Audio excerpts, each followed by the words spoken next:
Bonsoir les cinéphiles, c'est le cinéma des potes. On est dans un Burger King la nuit, il est 1h15 du matin et on va vous parler du nouveau Mission Impossible avec Tom Cruise. Et là bien sûr vous me dites, qu'est-ce qu'on fout dans un putain de Burger King à 1h15 du matin? En fait pour vous expliquer, il faut que je vous raconte une petite histoire.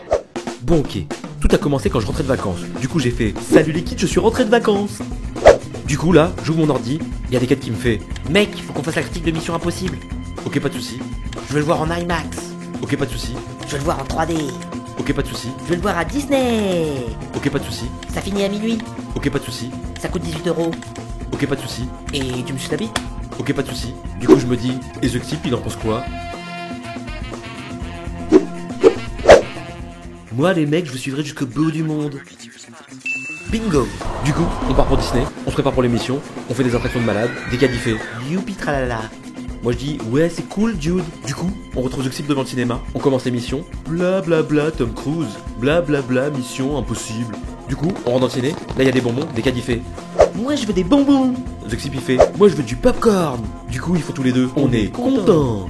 Du coup, on part dans la salle, on mate le film, on finit le film, on sort de la salle, et là je panique et je fais, et les gars il est bientôt minuit, on va louper le dernier RER, il faut absolument tourner l'émission ailleurs. On reprend le RER, je commence à me dire, comment on va faire l'émission si on peut pas tourner devant le cinéma? Du coup là il y a Tom Cruise qui nous fait, Mission Impossible les gars.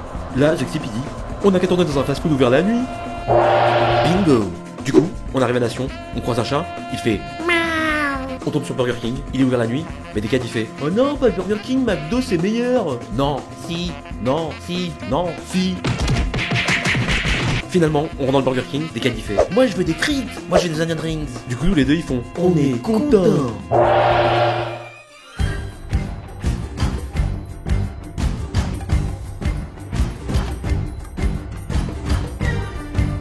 Salut les kids, c'est le cinéma des potes. Vous l'aurez compris, qu'est-ce qu'on va voir? On va voir Mission Impossible Fallout, le nouvel épisode de la saga de Tom Cruise. On vous dit pourquoi on va voir ce blockbuster juste après ça. The end you've always feared is coming. It's coming.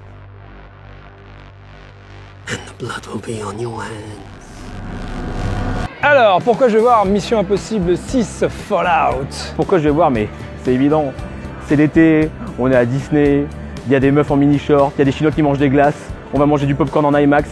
Vous me demandez pourquoi je vais voir un blockbuster cet été?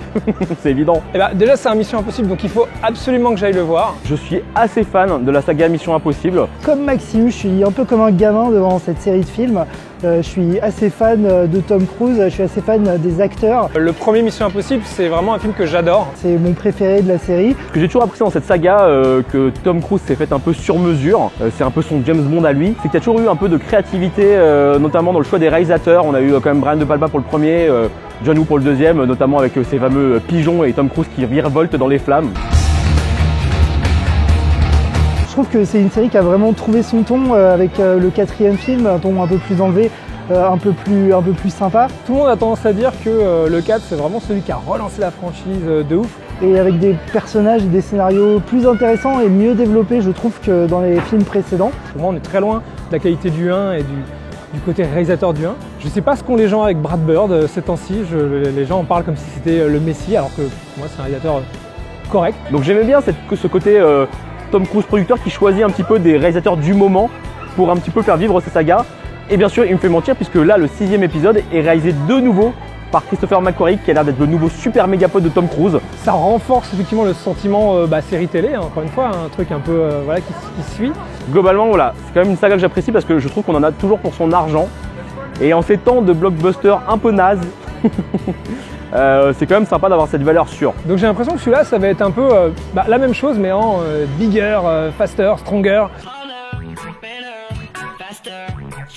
Par contre évidemment j'ai vu la bande-annonce et je m'attends quand même à des cascades assez dingues.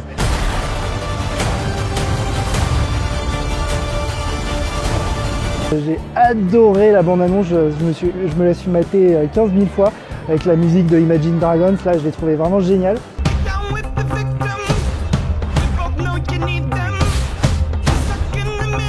Et c'est tourné à Paris, on voit sur les images dans la bande-annonce les grands boulevards haussmanniens, les immeubles magnifiques, donc voilà, je m'attends vraiment à du grand spectacle, à la Mission Impossible. J'aime bien moi quand il y a des films à Paris et qu'il y a des grosses scènes d'action qui défouraillent parce que c'est souvent New York qu'on détruit ou d'autres villes. Et Paris pas tant que ça. Ici c'est Paris. Même s'il y en a eu dans Lucie, mais bon, tout le monde a un petit peu oublié. G.I. Joe. Ouais, G.I. Joe. et G.I. Joe. Les cascades, c'est du Mission Impossible, donc à mon avis, on va en avoir pour son argent. Ça a l'air assez génial là aussi. Mais en même temps, ça m'attriste un peu de voir Tom Cruise s'enfermer dans cette espèce de truc à la bébelle où on va voir ses films que pour les cascades, que pour le côté spectacle, machin, et plus vraiment pour ses performances. Donc en gros, je m'attends à un grand spectacle. Un très grand spectacle. Pour paraphraser Mika, vas-y Tom, fais-nous rêver. Accept it, Ethan. You've lost this one. What's done is done. What's done is done when we say it's done. Showtime. Oh my God.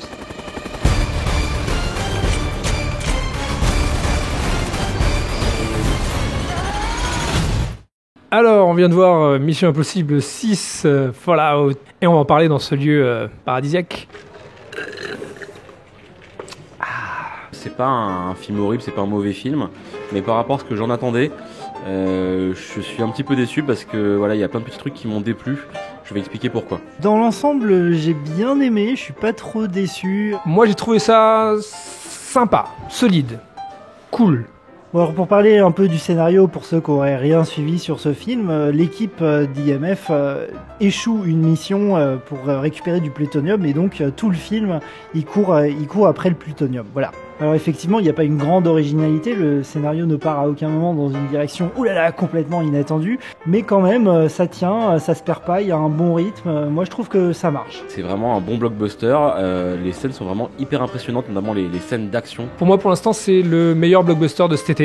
Toutes les scènes qui sont à Paris, elles sont vraiment tournées à Paris, c'est pas genre on est allé à Varsovie, on a imité les rues parisiennes, on reconnaît tous les endroits. Ce que j'ai aimé dans les scènes d'action, c'est qu'il y a vraiment une approche presque à la Nolan, en fait, une approche très photoréaliste, très impressionnante, très simple, très efficace. Moi qui arrête pas de me plaindre que oh là là, on arrête pas de voir la 3D est trop visible, on voit trop les effets. Là déjà je pense qu'ils ont fait pas mal de cascades en mécanique avec des vrais motards et des vraies bagnoles, et je pense que c'est quand même truffé d'effets numériques, mais au moins il y a cette vertu de pas trop montrer les effets spéciaux, et ça j'ai vraiment apprécié parce qu'on s'en prend plein la vue et on y croit.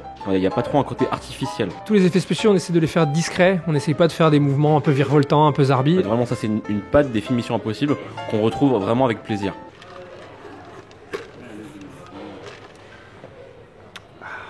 Maintenant, quand on sort des scènes d'action du film, je dois avouer que les scènes de dialogue, les scènes de scénario sont pas incroyables. Même dans des scènes à main nue de baston, putain ça rame quoi. À un moment ils se bastonnent et tout, et puis ça n'en finit pas, et c'est pas net, et il y a un rythme un peu bizarre, bancal. Alors les plans sont classe, c'est bien réalisé, c'est propre, c'est beau, mais on peut pas faire plus pas original en fait dans ce genre de scène quoi. On est vraiment dans du pur film d'espionnage. C'est pas tant les personnages en soi, je trouve que dans l'ensemble ils sont assez intéressants, à part le personnage d'Evan Hunt qui en tant que protagoniste est un peu lisse, mais sinon les autres personnages sont assez intéressants. Le personnage d'Henry Cavill, c'est une excellente surprise par exemple.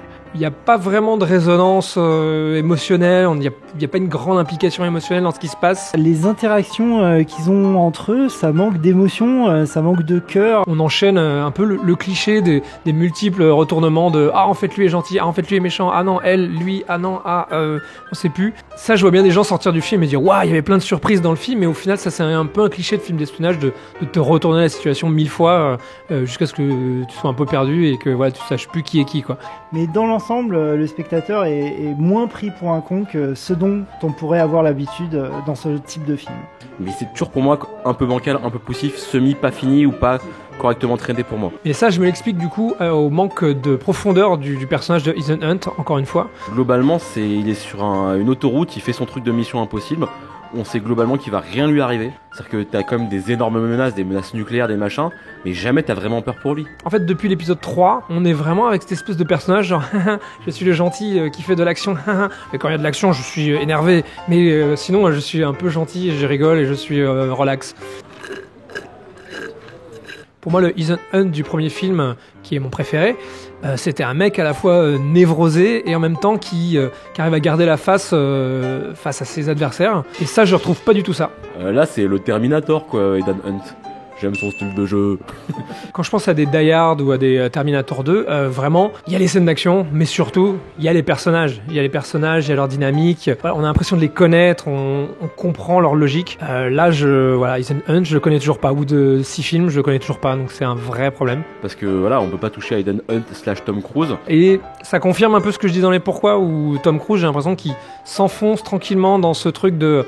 Vous voulez que je fasse des cascades? Je vais faire des cascades. J'ai toujours pas eu le réveil de Tom Cruise, quoi, bordel. J'ai envie de le gifler maintenant. Pourtant, il fait des efforts, hein, il fait des efforts physiques. C'est cool, mais j'aimerais bien qu'il joue. En fait, j'aimerais bien qu'il prenne plus de risques. Mais dans son jeu, putain, il est absent. Je te jure, j'ai vraiment l'impression qu'ils ont foutu un robot qu'il a enfermé quelque part dans un placard, Tom Cruise. Et qui met un peu plus en danger, en tout cas dans son jeu, comme il le faisait quand il était jeune, quand il cherchait vraiment, quand il courait un peu plus après l'Oscar et après la performance qui tue, quoi. Parce que quand je me souviens de son jeu dans Né 4 juillet, là, quand il est sur sa chaise roulante, dans Ice White Shot que j'avais vu récemment, ou même dans Collatéral où il est archi froid, et là, je le retrouve pas du tout. Il est absent, quoi. Et ça se voit malheureusement dans ses autres films un peu plus médiocres qu'on a pu voir récemment, comme La Momie ou autre. Donc le problème que j'ai un petit peu avec ce film, c'est que c'est un peu une montagne russe d'émotions. On a du gros spectacle, de la grosse baston, de la grosse action vachement bien, quand on met plein les mirettes, on est excité et tout. Et la scène d'après, on a une interaction complètement creuse dont on n'a rien à foutre entre deux personnages, quoi. C'est dommage. Donc en conclusion, on a quand même vraiment un grand spectacle. Un très grand spectacle. Je pense l'un des plus grands spectacles de cette année, vraiment. Donc c'est vraiment à voir et surtout sur un très grand écran. Si vous aimez bien en prendre plein la vue, allez-y, les yeux fermés. C'est pour moi peut-être un des plus beaux films visuellement que j'ai vu cette année. Ça va vraiment pas atteindre le niveau de chef-d'œuvre ou autre. Avec cette plastique-là, on aurait aimé un petit peu quelque chose de cérébralement un peu plus fort. Donc je vais lui donner la note honnête de 7 sur 10. Si vous arrivez à supporter les dialogues un peu creux, les relations des personnages un petit peu creuses, allez-y. Et donc je lui donnerai une note de 7 sur 10, ni bon ni mauvais. Un film quand même sympa que je vous conseille pour vous détendre les neurones et en prendre plein la vue, mais qui sera pas le meilleur Mission Impossible, certainement pas le meilleur Tom Cruise, mais qui fait au moins le taf pour cet été. Donc voilà, pour ça je lui mets la note correcte mais pas ouf du label Décale, 6,5 sur 10.